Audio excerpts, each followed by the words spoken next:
ሰላም ወድና የተከበራችሁ የቲጂ ዩቲዩብ ቻናል ተከታዮች እንዴት ናችሁልኝ? ይመስገነው እኔ በጣም ደህና ነኝ። ዛሬ ደግሞ ይዤላችሁ የመጣሁት የጥቁር አዝሙድ ቅባት ነው። ጥቁር አዝሙድ ለፀጉራችን የሚሰጠው በጣም አስደናቂ የሆነውን ጥቅም በዝርዝር የምነግራችሁ ይሆናል። እስከ መጨረሻው ተከታተሉኝ። እንግዲህ ጥቁር አዝሙድ እንደሚታወቀው ለብዙ ነገር ለጤና፣ ለፀጉራችን፣ ለቆዳችን በጣም ብዙ ጠቃሚ የሆነ ንጥረ ነገር በውስጡ የያዘ ነው።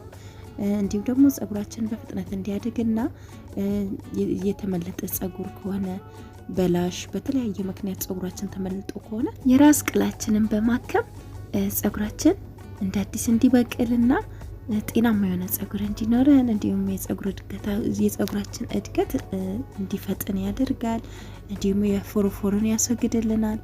በጣም ለፀጉራችን ወሳኝ የሆነ ቅባት ነው እና ለማየት ሞክሩ።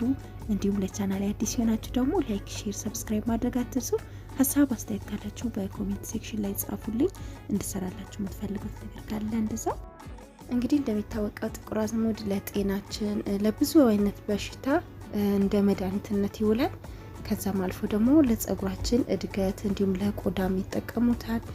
ፀጉራችን እየተበጣጠሰ እየተነቃቀለ እየሳሳ ለሚቸገሩ እንግዲህ ጥሩ መፍትሄ ነው። ምክንያቱም ፀጉርን ለማሳደግና እንዲሁም የተጎዳውን ፀጉር እንዲያገግም ይረዳል። ፎሮፎር እንዲሁም ደግሞ መሳካክ ባህሪ ካለ እሱን በማስወገድ ቆዳችንን በማከም ፀጉራችን የራስ ቅላችን ንጹህ የሆነና ጤናማ እንዲሆን ያደርጋል። የፀጉር እድገታችን ደግሞ ፈጣን እንዲሆን ያበረታታል ማለት ነው። ስለዚህ የዛሬ የጥቁር አዝሙድ ቅባት በቤታችን ውስጥ እንዴት ማዘጋጀት እንደምንችል አብረና ያለን እስከ መጨረሻው ተከታተሉ። በመጀመሪያ እንግዲህ መጥበሻችን ላይ 2 የሾርባ ማንኪያ ጥቁር አዝሙድ እንጨምራለን። ከዛ በኋላ ትንሽ እሳት ላይ ሞቅ እናድርጓለን ለመውቀጥ ወይም ደግሞ ለመፍጨት እንዲያመቸን ማለት ነው። ልክ እንደዚህ እንደምታዩት በዚህ መልኩ እሳት ላይ ትንሽ ሞቅ አድርጓለሁ። መቁላትም አይባልም፣ ትንሽ ሞቅ እንዲልልኝ ነው። ከዛ በኋላ አወርደውና ትንሽ ቀዝቀዝ ሲልልኝ ወቅጠዋለሁ። በመውቀጫ ነው የምጠቀመው። አዝሙድ ዘይት ለፀጉር ከሚሰጣቸው አስደናቂ ጥቅሞች መካከል የተወሰኑትን ልንገራችሁ። የራስ ቅልን ጤናን ያስተካክላል። የጥቁር አዝሙድ ዘይት አንቲ ኢንፍላማቶሪ፣ አንቲ ፈንጋል፣ አንቲ ቫይራል፣ አንቲ ባክቴሪያና ማንኛውም ህመሞችን የሚገድሉ በውስጡ አስገራሚ የሆነ ንጥረ ነገርን በመያዙ የራስ ቅል ቆዳ ጤንነት እንዲሻሻል ያደርጋል። እንዳያችሁት እንግዲህ ጥቁር አዝሙዳችንን ፈጭተን ወይ ደግሞ እኔ እንዳደረኩት በሙቀጫ ወቅተን ካደቀቅነው በኋላ የምትፈልጉትን አይነት ቅባት መጠቀም ትችላላችሁ። በኦሊቭ ኦይል ወይ ደግሞ በኮኮናት በምትፈልጉት በማንኛውም በሚስማማችሁ ቅባት ማዘጋጀት ትችላላችሁ። ከዛ በኋላ እንግዲህ የኮኮናት ቅባት ነው ዛሬ በኮኮናት ቅባት ነው ማዘጋጀው። ከዛ የኮኮናት ቅባት እጨምርበታለሁ። ከዛን ለስለስ ባለ እሳት ላይ በጣም ሚዲየም በሆነ እሳት ላይ ለ20 ደቂቃ ያህል አቆየዋለሁ። እንደዚህ እንደምታዩት ማለት ነው። በዚህ መልኩ ለ20 ደቂቃ በጣም ለስለስ ባለ እሳት ላይ ጥጄው እንደዚህ እንደምታዩት እያዋህድኩት ከቅባቱ ጋራ ለ25 ደቂቃ ወይ ለ20 ደቂቃ አቆያለሁ ማለት ነው።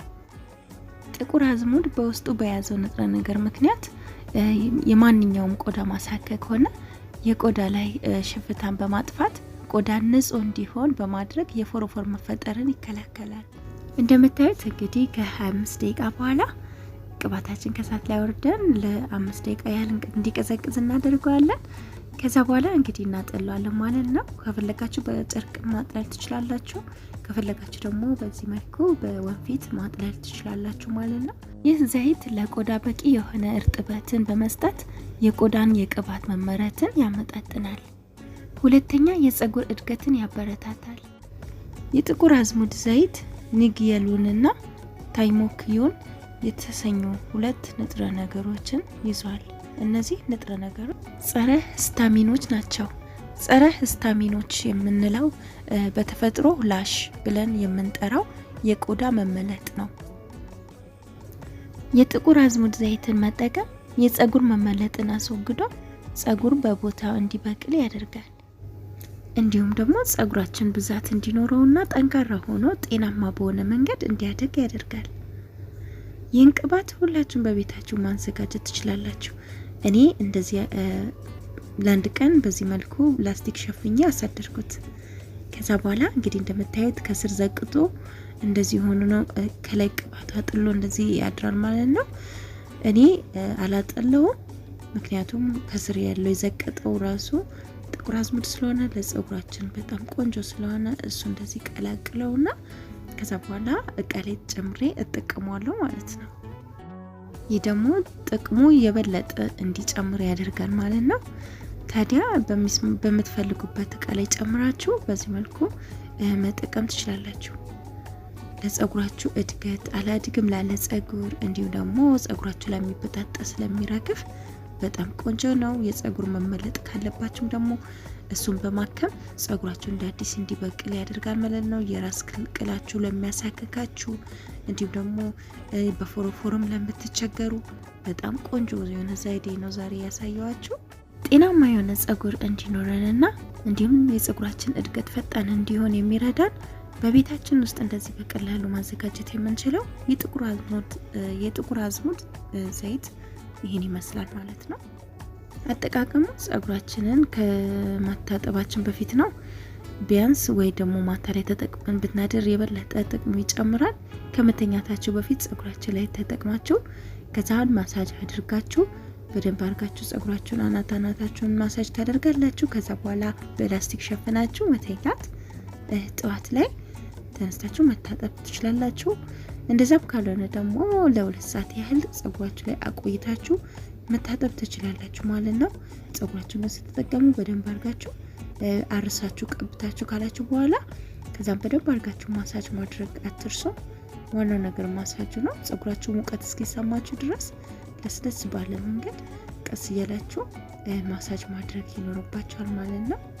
ፀጉራችሁ ሙቀት እስኪሰማው ድረስ። የኔ ፀጉር የተበጣጠሰው የተነቃቀለው ፀጉሬ እንደ አዲስ እየበቀለልኝ ነው ያለው። በነገራችን ላይ ፀጉሬን ተሰርቼው ራሱ ሳምንት ሳይሞላው ነው ወዲያው የሚያረጀው። ምክንያቱም ከስር እየወጣ ያለው ፀጉር ወጥቶ ስለሚወጣ ወደ ውጭ ስለሚወጣ ማለት ነው። እና ፀጉሬን በፍጥነት እያሳደገልኝ ያለ በጣም የወደድኩት ቅባት ነው። እናንተም በቤታችሁ ውስጥ አዘጋጁና ጥቅሙን አይታችሁ ኮሜንት ላይ ጻፉልኝ፣ ተጠቅማችሁ ለውጡን አይታችሁ ማለት ነው። እኔ በጣም ወድጄዋለሁ። ከዛ እንግዲህ እንደምታዩት እንደዚህ ማሳጅ አድርጋለሁ። ፀጉሬን አልፈታሁትም፣ ልታጠብ ስለሆነ ፈታው። አሁን እንደዚህ አድርጌ ቀብቼ ማሳጅ አድርጋለሁ ማለት ነው። ነገር ግን ስንጠቀም ራስ ቅላችንን በደንብ አድርገን ከተቀባን በኋላ በደንብ ማሳጅ ማድረግ ይኖርብናል። ከዛ በኋላ ፀጉራችንን እስከ ጫፉ ድረስ ደግሞ አርሰን መቀባት ይኖርብናል ማለት ነው። ከዛ አሳድረን መታጠብ በጣም ፀጉራችሁን በፍጥነት እንዲያደግ ያደርጋል ማለት ነው። እሺ ጓደኞቼ የዛሬ የጥቁር አዝሙድ ቅባት አሰራሬን ይመስል ነበር። እንደወደዳችሁ ተስፋ አድርጋለሁ። ለቻናሌ አዲስ የሆናችሁ ላይክ፣ ሼር፣ ሰብስክራይብ ማድረግ አትርሱ። በቀጣይ በሌላ ቪዲዮ እስክንገናኝ ሰላም ሁኑልኝ። ባይ ባይ።